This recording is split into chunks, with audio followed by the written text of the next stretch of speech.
लाहौर के इलाके defence phase 5 में घर की बेसमेंट से लाश बरामद हुई है। बेसमेंट में बारिश का पानी जमा था।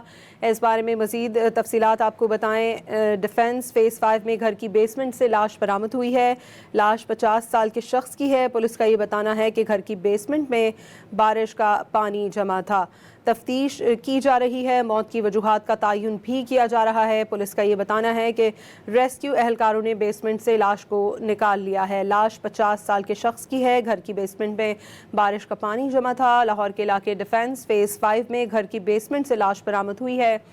पुलिस ज़राए का ये बताना है कि बेसमेंट में बारिश का पानी जमा था। लाश 50 साल के शख्स की है। रेस्क्यू एहलकारों ने बेसमेंट से लाश को निकाल लिया है।